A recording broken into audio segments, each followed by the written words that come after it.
श्रीमहादेवस्तोत्रम् बृहस्पतिरुवाच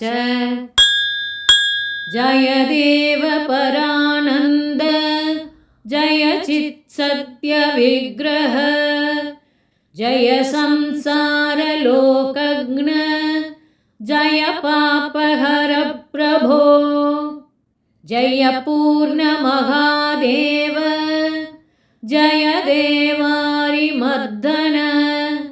जय कल्याणदेवेश जय त्रिपुरमर्दन जयाहङ्कारशत्रुघ्न जय मायाविशापः जय वेदान्तसंवेद्य जय वाचामगोचरा जय रागहरश्रेष्ठ जय विद्वेषहराग्रज जय शाम्ब सदाचार जय देव समाहित जय ब्रह्मादिभिः पूज्य जय विष्णो परामृत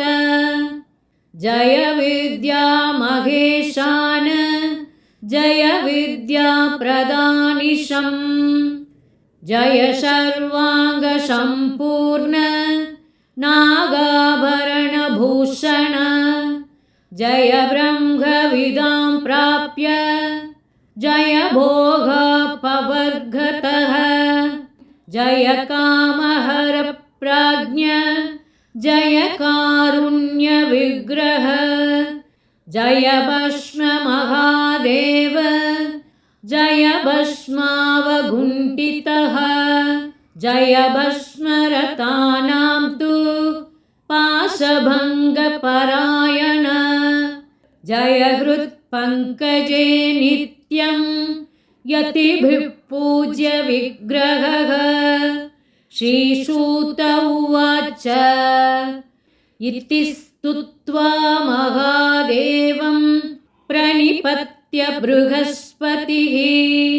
कृतार्थक्लेशनिर्मुक्तो भक्त्या परवशो भवेत्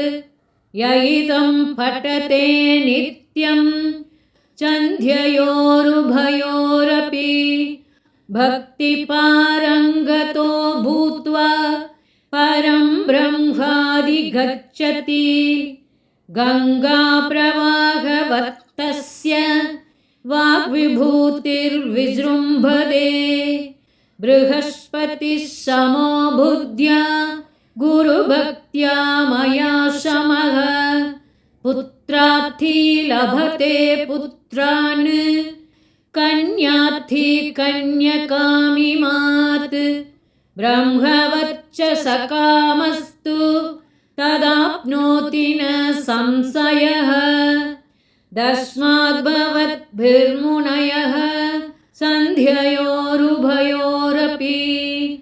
जप्यं स्तोत्रमिदं पुण्यं देवदेवस्य भक्तितः इति श्रीमहादेवस्तोत्रं सम्पूर्णम्।